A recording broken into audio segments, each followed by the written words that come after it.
O advogado, nas sábias e poéticas lições do saudoso e festejado professor Manuel Pedro Pimentel, deve ter coragem de leão, brandura de cordeiro, altivez de príncipe, humildade de escravo, a fugacidade do relâmpago, a persistência do pingo d'água, a rigidez do carvalho e a flexibilidade do bambu. Mas somadas a essas qualidades, a esses adjetivos poéticos, o advogado deve ter muito empenho, disciplina e dedicação nos estudos. E, é claro, cumprir com os requisitos legais. Ter capacidade civil, ser bacharel em direito, ter idoneidade moral, não exercer atividade incompatível com a advocacia, estar regularmente com o serviço militar e eleitoral, ser bacharel em direito e, sobretudo, lograr êxito em exame de ordem. A questão é, diante dos ataques atuais realizados pelo Ministério da Educação e também pelo presidente eleito Jair Messias Bolsonaro, nós perguntamos: será o fim do exame de ordem?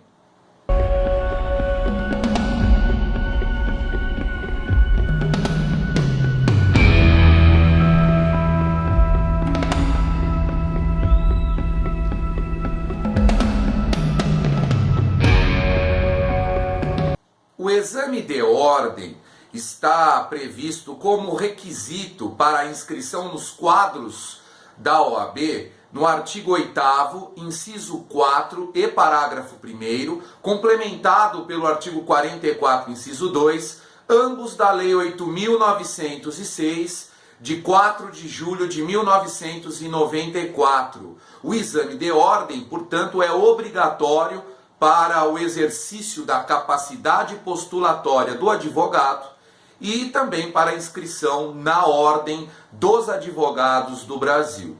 O exame de ordem, ele teve a sua constitucionalidade discutida e examinada no Supremo Tribunal Federal. Foi o julgamento do recurso extraordinário número 603.583 de 2011, da relatoria do eminente ministro Marco Aurélio. Nessa oportunidade, o Supremo Tribunal Federal analisou a constitucionalidade do exame de ordem e, por unanimidade, votou pela improcedência do recurso, portanto, mantendo o exame de ordem e a sua obrigatoriedade.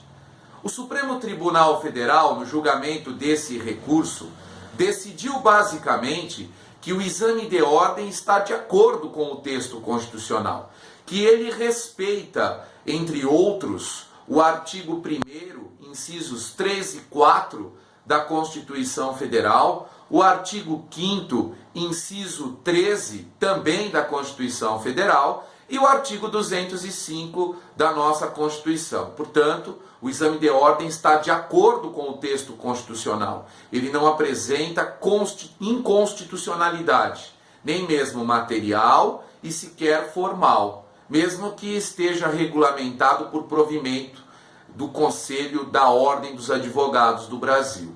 Mas quais foram os argumentos do Supremo Tribunal Federal para considerar o exame de ordem, portanto, constitucional, numa interpretação conforme? O inciso 13 do artigo 5º da Constituição Federal prevê o seguinte, que é livre o exercício de qualquer ofício, trabalho ou profissão, atendida, no entanto, as qualificações profissionais que a lei estabelecer. Os bacharéis em direito, os recorrentes no recurso extraordinário citado, alegaram que qualificação profissional não é a submissão a exame de ordem, a um exame realizado pela Ordem dos Advogados do Brasil, mas sim que qualificação profissional, nos termos do artigo 205 da Constituição Federal, é a educação. Alegam eles que a qualificação profissional decorre da formação superior, do bacharelado em direito, da formação em qualquer uma das faculdades ou universidades credenciadas pelo MEC. E isso, conforme previsto no artigo 205 da Constituição Federal. E também com base no inciso 4 do artigo 1º da mesma Constituição. O Supremo Tribunal Federal, e no nosso entendimento de maneira acertada, não entendeu dessa forma. O inciso 13 do artigo 5º é, sem dúvidas, uma norma constitucional de eficácia contida, ou seja, a Constituição assegura a liberdade, o direito fundamental da livre escolha e do exercício de qualquer atividade ou profissão no exercício profissional, mas a norma do inciso 13 do artigo 5º autoriza o legislador ordinário a limitar esse direito, a regulamentá-lo. E é o que acontece no caso do exame de ordem. A perspectiva do argumento é a seguinte: levando em consideração o inciso 4 do artigo 1º da Constituição Federal, que dispõe sobre os valores sociais do trabalho, nós podemos considerar que existem em geral duas modalidades de atividades profissionais ou de ofícios. Aqueles que têm um aspecto meramente subjetivo, e aqueles que devem ter um aspecto subjetivo e também objetivo, visando a segurança da comunidade, da coletividade. Determinadas atividades profissionais, em que o profissional acaba assumindo certos riscos individuais principalmente, ou seja, primordialmente existem certos riscos pessoais, exemplos dos mergulhadores, dos profissionais que trabalham com a rede elétrica e até mesmo dos motoristas de carga perigosa. Esses profissionais, em razão do princípio da isonomia, eles devem ter algumas compensações. No geral, compensações de ordem econômica, de ordem pecuniária, como, por exemplo, adicional de insalubridade, de periculosidade, até mesmo a redução da inatividade profissional e etc. Porque nesses casos é o indivíduo, principalmente, que corre riscos. No entanto, quando a atividade profissional coloca em risco de certos bens jurídicos ou interesses relevantes da sociedade como um todo, a legislação ordinária pode limitar o seu exercício. Por exemplo, o médico, o profissional da medicina deve apresentar conhecimentos, deve apresentar bastante perícia no exercício da sua atividade profissional. Um erro médico pode gerar a morte do paciente. O engenheiro, por exemplo, engenheiro civil, que cometer um erro de cálculo, por exemplo, um erro de trigonometria, que faça com que a estrutura do prédio venha a ruir, esse indivíduo também deveria ser submetido a um exame mínimo, para a demonstração dos conhecimentos mínimos, pois a sua atividade, ela gera risco não só ao indivíduo, e no caso nem sempre gera risco ao indivíduo, mas à coletividade, aos interesses sociais. O advogado também lida com bens, com interesses relevantes. O advogado criminalista, por exemplo, lida diretamente com a liberdade individual do cidadão. O cidadão entrega a ele a sua liberdade, aquele catálogo de direitos e garantias individuais do artigo 5º da Constituição. Levando em consideração que o advogado é indispensável à administração da justiça, nos termos do artigo 133 da nossa Constituição Federal, é evidente que a legislação ordinária pode limitar o exercício profissional, desde que sejam limitações razoáveis, que não sejam limitações exorbitantes. E submeter-se a uma prova, a um exame de conhecimentos na área em que o indivíduo estudou, é bem razoável, é legítimo, é proporcional, de modo que o exame de ordem atende aos interesses da coletividade. As outras áreas do conhecimento, as outras profissões, como citado agora há pouco, a medicina, a engenharia e outras, quando colocam em risco os interesses da coletividade, elas também deveriam ser submetidas a exames semelhantes ao da OAB, ao exame de ordem, que é, sem sombra de dúvidas, um exemplo para as outras atividades profissionais. Portanto, o exame de ordem é constitucional, tem base legal e ele é sem dúvidas necessário. Ele atende ao que prevê o artigo 1º, inciso 4 da Constituição, ou seja, os interesses do trabalho, né? O trabalho com uma perspectiva social. O advogado que não tem qualificação profissional coloca em risco a coletividade. Portanto, nessa perspectiva jurídica, o exame de ordem deve ser mantido.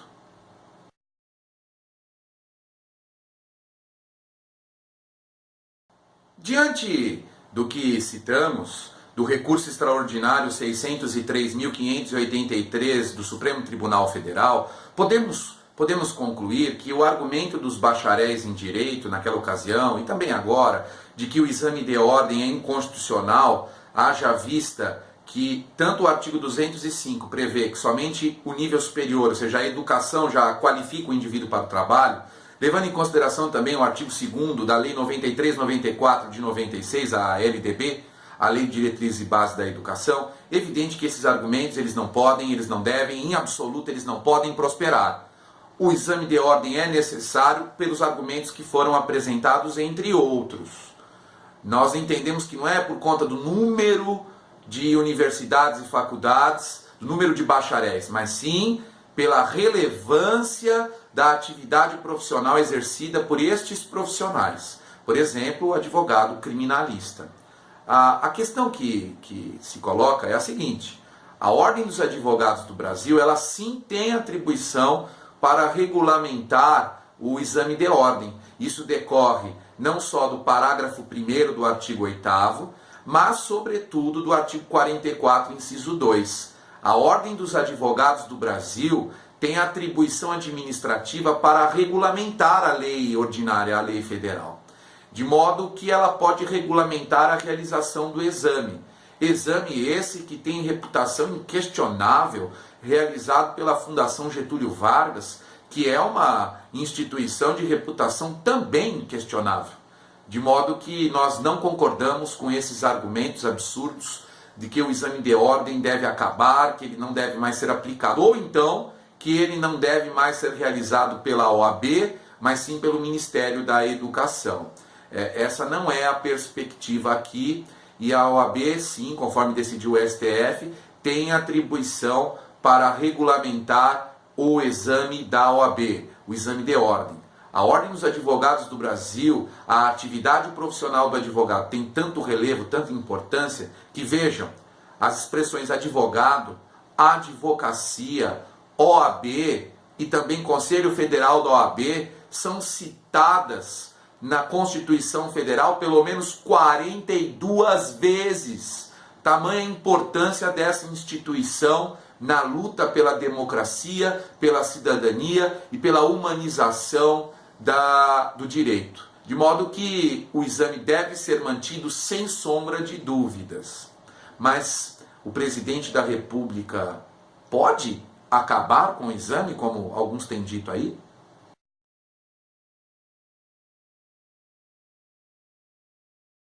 Tem surgido notícias de que o presidente Jair Bolsonaro poderá editar um decreto nos termos do artigo 84, inciso 6 da Constituição Federal, que lhe confere competência privativa para editar decretos que regulamentem leis ordinárias, leis de natureza federal. No caso aqui, alegam-se que ele editaria um decreto para revogar o exame de ordem, o que é um absurdo, inadmissível. A lei ordinária só pode ser revogada por outra lei ordinária. O Estatuto da OAB, a Lei 8.906 de 94, é uma lei ordinária federal e só pode ser alterada por outra lei ordinária. Portanto, o presidente não poderia fazê-lo.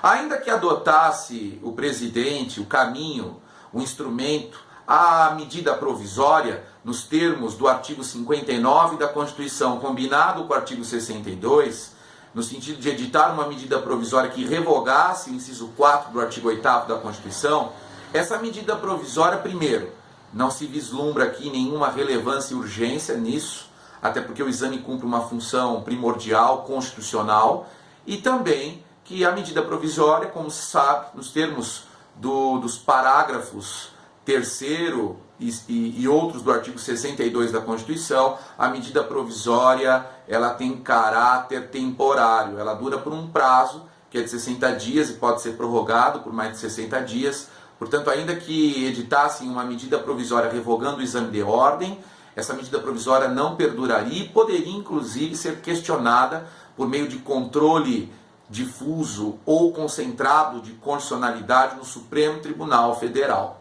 De modo que o presidente da República não poderia, dessa forma, por meio de decreto ou medida provisória, no nosso entendimento, acabar com o exame de ordem.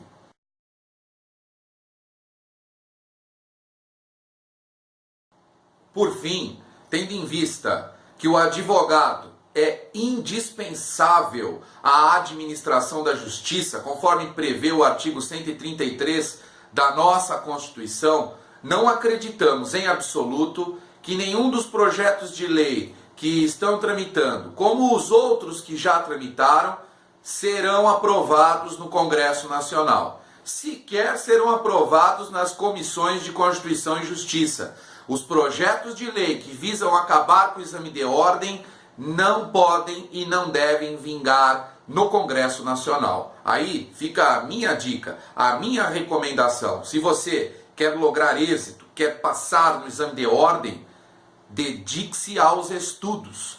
Acostume-se com a linguagem técnica do direito. Repito, linguagem jurídica.